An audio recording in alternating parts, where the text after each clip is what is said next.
Salutations to the Truth Core, whoever and wherever you may be around the world. I'm here right now to talk spontaneously and briefly about a matter that concerns me deeply. I would say it is one of the top 5 concerns of my entire life. And I've had occasion over the last 8 months, since the Rona fraud has been running, to come out and say something about this matter. So I'm choosing this moment to do so. The aim of this message is simple. I'm here to tell you what the globalist masterminds know that you don't. And in fact, if I'm correct, you may conclude that the success of their plan, which is by no means guaranteed, don't ever think that, but the success of their plan rests greatly upon them knowing something that you don't know. So what would that be? Well, look at what's happening in the response across the world to the Rona fraud. First of all, it is being revealed as a fraud. And there is pushback from the legal angle. There is pushback and opposition and refutation of the entire narrative by medical experts. And there are protests going on in many places around the world. And when you look at these protests, you find that there is a common theme. People are protesting the violation of their rights. And they are protesting that their rights are actually being taken away. So it is one thing if I violate a right of yours, and it's another thing, even more grave, if I simply take away that right. I don't allow you to have that right. So, for instance, if you're driving down the road and I pull you over in a police vehicle, then I am violating your right to travel freely. But if I enforce other measures, I make it impossible for you to travel at all, to move freely. And in that sense, I am taking away your right. So both cases apply, of course, obviously, to what's going on today. In order to enforce the Rona fraud and to bring in the Great Reset and the program of the transhumanist, technocratic, globalist, criminal elite, in order to do all that, they have to take away people's rights, the right to associate freely, the right to protest against them taking away your rights, the right to make your own sovereign decisions about your health, the right not to be forced to have vaccinations, and so on and so forth. The list goes on. It could run into 50 different examples easily, couldn't it? So just take a moment and consider all of this protest about losing our rights. Do you stand in that crowd? Do you stand in that group of people who are protesting about losing your rights as this nefarious and deceitful and murderous program rolls on? Are you in that crowd? You may be, you may well be. There are a lot of good, decent, honest people of conscience in that crowd, and they are protesting the violation or loss of their rights. But I'm here to tell you that there's something wrong, basically wrong, in that tsunami of protest. There's something basically erroneous about it that actually plays enormously into the favor of the globalist masterminds. You see, they know something that most people don't know. As far as I can tell, most people don't know it because I haven't heard anyone speak in exactly the way that I'm going to speak in a moment. I've heard people talk about God-given rights and natural rights, and those who talk in that way always frame their argument in the same way. They say we as human animals basically and intrinsically have God-given rights and natural rights, and they must be observed and respected and preserved so that we can live here in this human world together. But there's something wrong with that viewpoint. And the globalist masterminds know it's wrong. And whenever they hear people protesting for their rights or complaining about losing their rights, I can pretty much assure you that they just laugh. They just laugh it off. Why do they laugh it off? You might think they do because they have the money and the power and the influence to do whatever they want, and so they completely disregard your rights.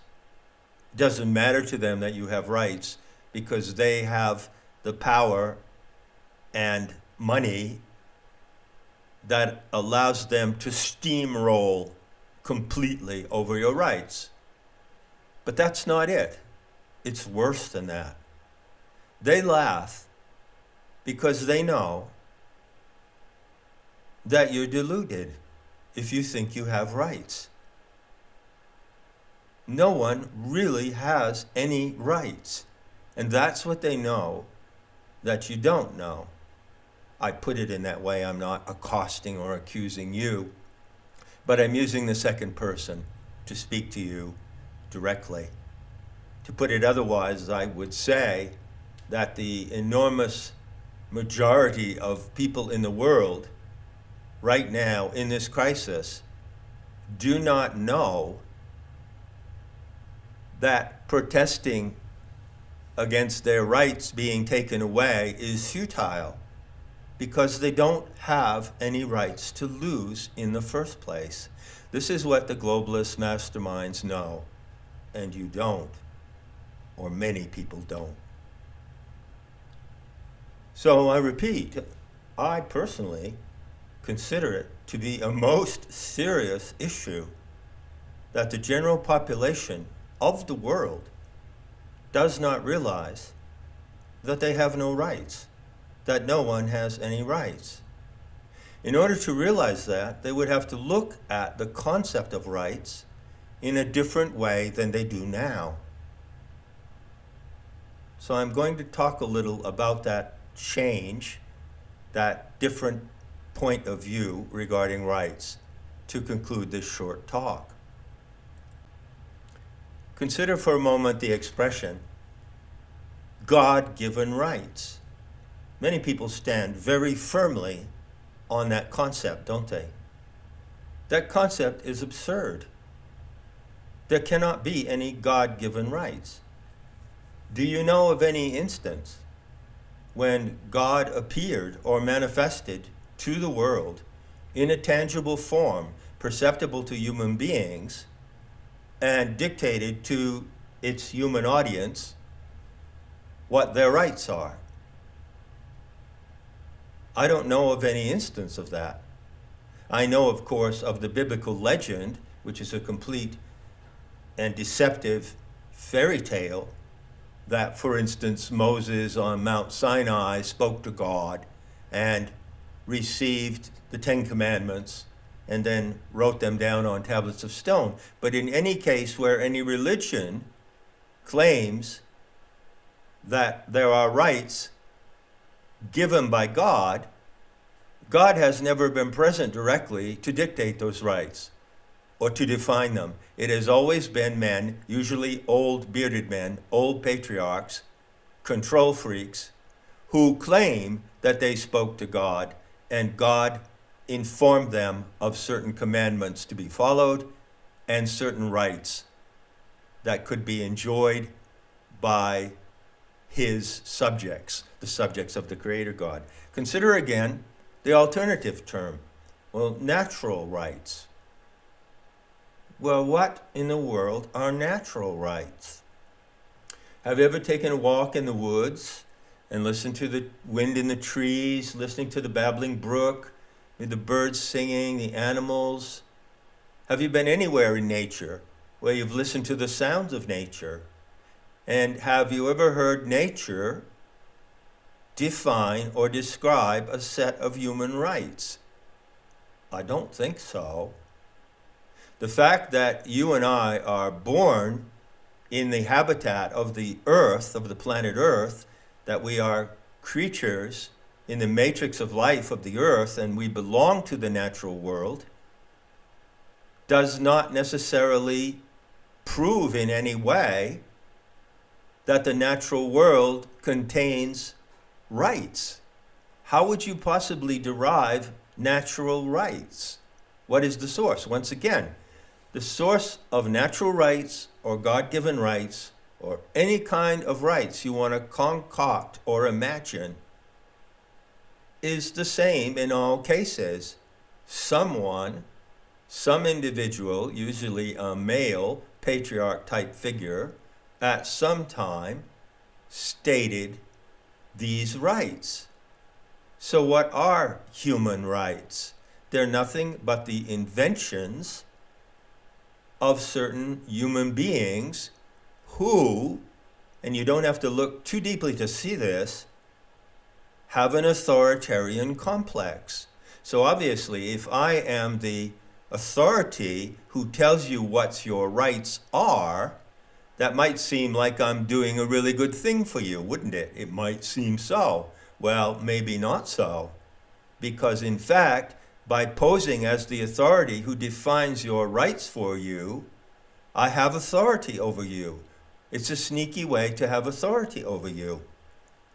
Everyone has heard about the such grandiose documents as the, what is it called? The Universal Declaration of Human Rights coming from the United Nations.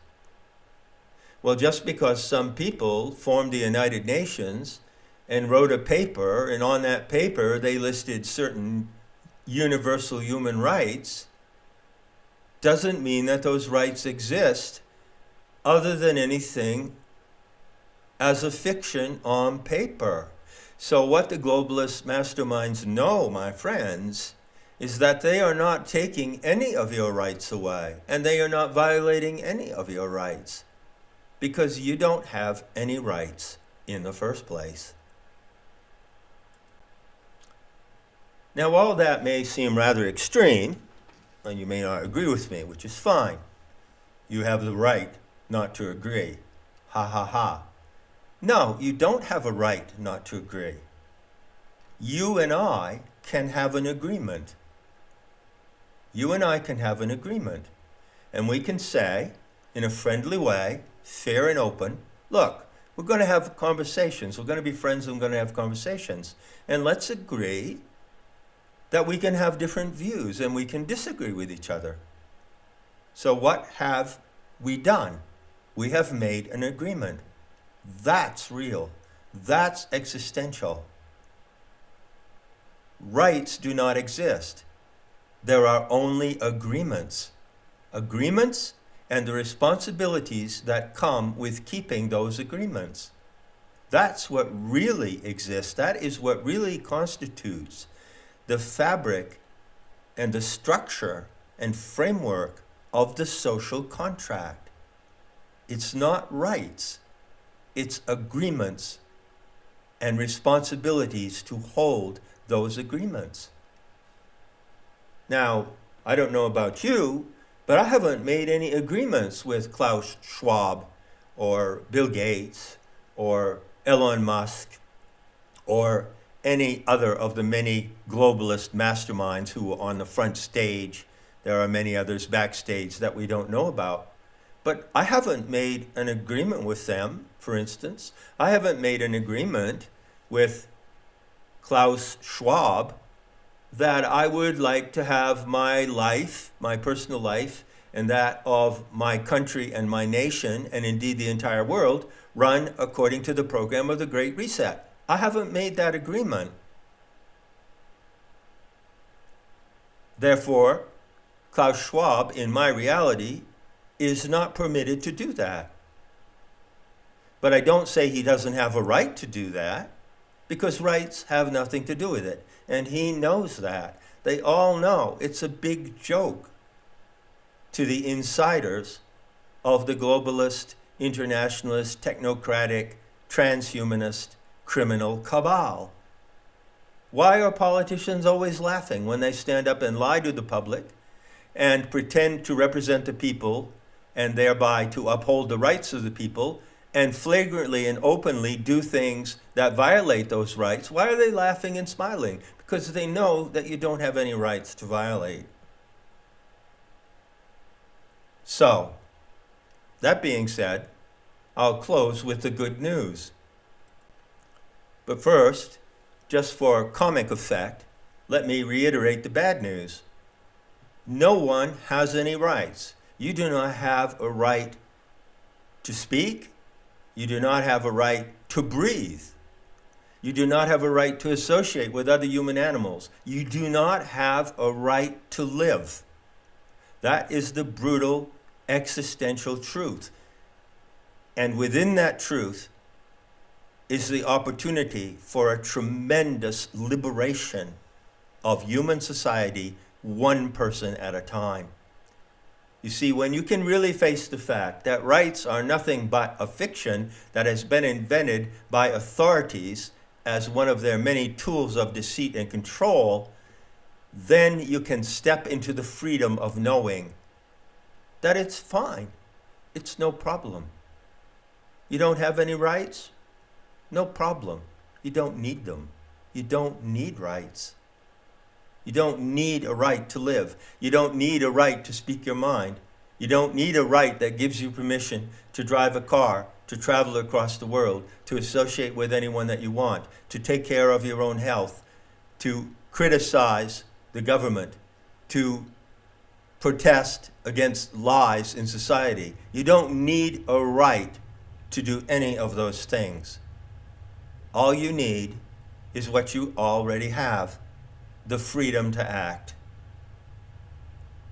You don't need a right to be free. If you think you need a right to be free, then you're living in an illusion of freedom. All that matters is your freedom to act. And as Jean-Paul Sartre, the existentialist, said, you are not free not to be free. So you are free. Act like you're free. Now, it's true that if you go out in the world today and you act freely and you don't wear a mask, you risk a reaction. But that doesn't mean you are not free to not wear a mask. It just means that you're living in a monumental social crisis, unseen and unparalleled in human history, in which if you proceed to act in your freedom to do the most simple things that make life livable and enjoyable, you face the risk that somebody is going to interfere with you and someone may come at you with a punitive and a suppressing or violent action. But that is the reality of the world that we live in. But you are still free to do whatever you choose to do. You are not free not to be free. And you do not need any right defined by anyone, God or any authoritarian figure, to tell you how you can live. That's the sum and essence of what I have to say. I see this Rona fraud, the Great Reset program, as the greatest opportunity for human beings to be liberated from their illusions of freedom and their illusions of having rights and their illusions of the need to have rights. And on the other side of this fraud, there is a great beauty to come. That is the beauty of a society based on agreements and not rights. a society based on responsibilities rather than rights. And that society has never existed before, but the opportunity to build it now from the ground up, one person at a time, is facing you, is facing me, is facing every single one of us who has the honesty and the guts to look at it. Enough said, and I'll be seeing you in the beauty to come.